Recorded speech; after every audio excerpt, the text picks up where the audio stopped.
Norman Swan is the host of the Coronacast podcast and RN's Health Report, and he joins us now from Sydney. Norman, g'day. So based on that early information, and we've only got a little bit of information at the moment, but based on what we know, what is the risk that there has been transmission to other people? It's impossible to know. He was presumably asymptomatic and then became symptomatic and then got tested. And as you say, well, I'll just pick you up there, Norm, because that's one other thing we have heard. The information's only just coming through, but he has been asymptomatic the whole time, and he's asymptomatic now, and no signs whatsoever of illness. And this is going to be an increasing feature of hotel quarantine, where people are probably going to have to be tested 2 or 3 days after they leave hotel quarantine, either to check for some of these long incubation period variants, they seem to be a longer incubation period, and whether they're caught in hotel quarantine. It's yet another example that hotel quarantine is not fail-safe. Martin Foley was absolutely right. We should be providing cabin accommodation with no shared airspace. Even though the authorities might say we're investigating, we can't work out how, there's no mystery here. This was airborne spread. It can happen in all sorts of ways through the ceiling space. They think they've got negative pressure and they haven't because the wind changes outside the hotel. These are not purpose-built places, even though the West Australian government might think that they've done everything they can, and maybe they have done everything they can. Hotel quarantine is not fit for purpose, and we are under increasing pressure. We've got fourth waves in India, in France, in Germany, and in other parts of the world. We are seeing more cases in some parts of the world than we've seen prior in this epidemic, and people are coming home.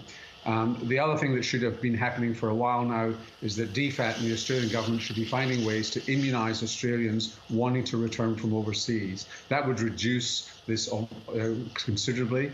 And disturbingly, there are still people in 1A categories who are our frontline people here who are not immunised and not protected here and not protected against it. And despite yesterday's announcement from National Cabinet, they are still putting Pfizer vaccine into residential aged care. Thousands and thousands of doses that could be going to younger people or people in 1A.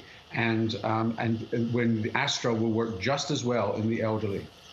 Okay, Norma, you covered a range of subjects there. I just want to go back to the possibility of transmission first off.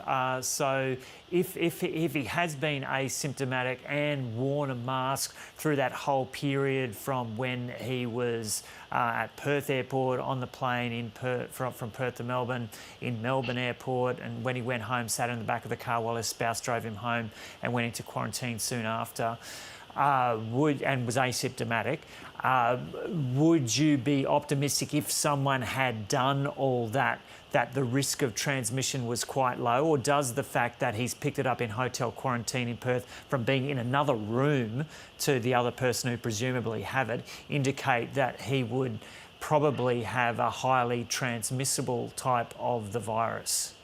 Well, he's almost certainly got a more highly transmissible form of the virus because that's what's circulating overseas. And masks will reduce your risk of catching it by 70%. Transmission through a mask is a lower. The mask is designed to prevent you. In terms of transmission, there's a 60%. I've got that the wrong way around. So there's a 60 or 70% reduction in transmission. So the risk is vastly lowered, but not to zero. And this person has clearly done the right thing. Yeah. Okay, so moving on then to cabin accommodation, has it clear? We've heard a couple of suggestions. I think the Victorians are actually definitely pressing ahead with some sort of cabin accommodation setup. It seemed to be the case, like there was a big announcement on that in the last month or so, and the Queenslanders have been pushing for it, but have been frustrated that the Commonwealth doesn't seem to have been on board with helping them do that. So where does that stand? I'm not sure. I think that the Queensland government wanted to set something up in Toowoomba, and it was Avalon Airport, from what I can remember, for the Victorians, and I'm not sure whether that is going ahead or not. So I haven't caught up with that, mea culpa. But that's what needs to happen, and the Commonwealth needs to take more responsibility here because we're all going to cop the costs of this. We are still extremely vulnerable. Winter is around the corner, the temperatures are getting lower, and this is a seasonal virus, and we could get a significant outbreak. And luckily, this man did the right thing. And you think you're okay once you get out of hotel quarantine, but you might not be. And so 3 cases in the last 7 days that we've heard of the virus possibly being transmitted from one room to another in hotel quarantine. Does this show that this is clearly inadequate now with the type of COVID that we're dealing with? There's been a huge resistance at Commonwealth level because of the nature of their advisors who don't believe in they fundamentally don't believe in airborne spread. When you fundamentally don't believe in airborne spread, you keep on trying to find reasons why this spread could have occurred. Was it somebody on a tray, on a surface, et cetera, when in fact it's airborne spread. If it looks like a duck and it sounds like a duck, it is a duck. This is airborne spread. You don't need to wonder about this one. But doubt keeps on emerging about how this is happening. And yes, if you've got a more contagious virus, you're probably more susceptible to lower amounts of virus in the air before you get infected. And it's a problem. Hotel quarantine has been a great success, but it's not foolproof, and we're seeing that right now. Have you found that curious, that refusal to accept that there's been airborne spread by some in the Prime Minister's circle? I found it curious for the last 14 months and still find it curious. And the reason that medical registrar got infected at Princess Alexandra is that they in Queensland were following national guidelines on N95 masks. And she almost certainly was not wearing an N95 mask because the Commonwealth, the people in the Commonwealth put out the guidelines, don't believe that N95 masks are needed because they don't believe in airborne spread. So you get this outbreak in Queensland, which then spreads, lockdown in Queensland, and the Byron Bay Blues Festival cancelled because the national guidelines are inadequate because they don't believe in airborne spread. So, and based on this experience we've had over the last week or two here in Australia now, as far as you're concerned, airborne spread is undeniable. Yeah, that's the cause until proven otherwise. And the air travels through buildings that are not designed. I mean, we're not talking about hermetically sealed rooms in hotels. Just think of the hotels that you've been in where you can hear what's happening in the next room. You can hear what's happening in the next room, not because there's thin walls, but because there's an air leak between rooms. And there's air spread, so there's not a perfect seal between rooms. That's how you can hear what's going on in the next room. And that leak of sound carries virus with it. And so taking that into account, cabin accommodation in Australia for return travellers has to be set up?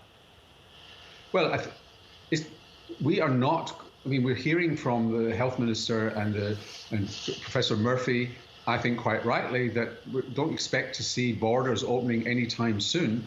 And that means hotel quarantine into 2022.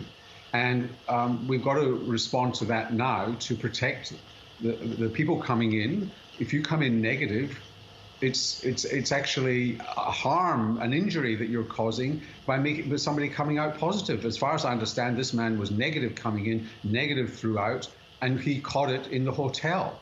And that's a harm that we've caused to this man. And so to protect that man and the community, we've got to do something. And something based on Howard Springs. Do you think Howard Springs is as close to a perfect setup as we've got in Australia at the moment? Nothing's perfect, but it's better because there's no shared air. I'm not aware of spread at Howard Springs, but I mean and I'm not aware of any further spread in Victoria where they took extra special precautions after they opened up. But there'll almost certainly be some spread at some point in Victoria as well, even with them doing the best they possibly can, because they're dealing with environments that are not hermetically sealed. When I've brought up this question with experts over the last several months, the idea of cabin accommodation, they've often said, look, it's just not practical because of the workforce that you've got to have, because of the health support that you've got to have. What do you say to that? Look, I'm sure those are all real problems, and you've just got to weigh up. It's like the aged care, still giving Pfizer to aged care. I think they've just run up the white flag and they've just said, well, we're not prepared to reprogram the external consultants we've got going into aged care to use Astra. Well, we've just got to find a solution to the problem and work through it. It's not going to be easy. The Northern Territory found a way to do it. It'll take a while. But unfortunately, we've probably got another year of this. And sorry, a moment ago I said hermetically sealed. I didn't really mean to say hermetically sealed. I just mean where the ventilation system is designed to extract the air from the room in a safe way. And Norman Swan, what did you make of the announcement yesterday in relation to the rollout of the vaccine, that people over 50 are going to start receiving it from next month, and they will not have access to Pfizer, but they can choose not to have AstraZeneca, but they'll have to wait later in the year if they're going to get Pfizer? Yeah, look, it's the right decision, and there's more than 1 million doses a week coming out of CSL. There's a little bit of a time delay before it gets onto the market. If we get up to 200,000 doses a day, and we're a long, long way off that, we could immunise everybody over 50 around about 8 weeks. So that's the right thing to do. And people can choose to get Pfizer, but I would just be a little bit careful about that, because you don't know when you're going to get the Pfizer, and it might not be till 2022. And then we might need booster shots as well. So another open question there. So it's the right decision. What's the wrong decision, in my humble view, is that we're continuing to give Pfizer doses to aged care. It baffles me as to why for weeks now, well over a month, we've known there's a problem coming down the pike. How many thousands of doses of Pfizer have been used in residential aged care when Astra could have been used just as effectively and given to worried healthcare workers under the age of 50. And anyway, we still haven't immunised 1A. And we're up to about 1.8 million vaccinations now. The federal government says that's been an extraordinary effort. What do you make of the progress of this so far? It's slow. And the Commonwealth's been trying to control it and control all elements and not unleashing the states. And they haven't had the supply that they thought, which is fair enough. But they have had supply, and they've been withholding a large number of vaccines. And the numbers just don't add up. And state people that I speak to on the ground don't believe the national numbers, and that too much has been withheld when it could have been getting into people's arms. And there are a lot of frustrated GPs. So supply is improving. It will get better, but we've got to get up to 200,000 doses a day. That's the target, even though the Commonwealth seems reluctant to set targets.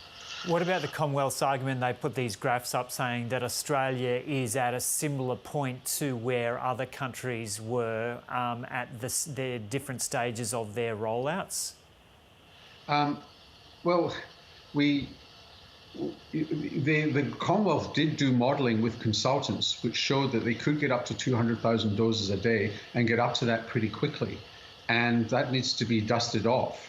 And so we are a sovereign nation with our own issues and with a lot of people coming back into the country, and we are constantly at risk. And therefore, we just need to get 80 or 90% of Australians immunised as fast as we can, so that there's a degree of security. And we should also be immunising Australians who want to return from overseas. DFAT should be finding a way to get vaccines to those people so that they can come home immunised at minimum 1 dose, but hopefully with 2 doses. We should be finding a way to do this. And Norman, have you had your vaccine yet? I'm waiting for it. I'm going to have Astra. Yep. And you're not in that over 70 age group. Fine, Lucas. So yeah, you'll be kind of lining up from next month. Yeah, I'll be lining up as soon as possible. In fact, I could probably, if I really pushed it, I could probably have it now, because there are lots of GP clinics around who've got empty appointments and they don't want to waste the vaccine. So, I should really get off my bum and just get out and find a general practice that's willing to stab me. Good stuff. Okay, always great to get your perspective. Thanks, Norman. You're welcome.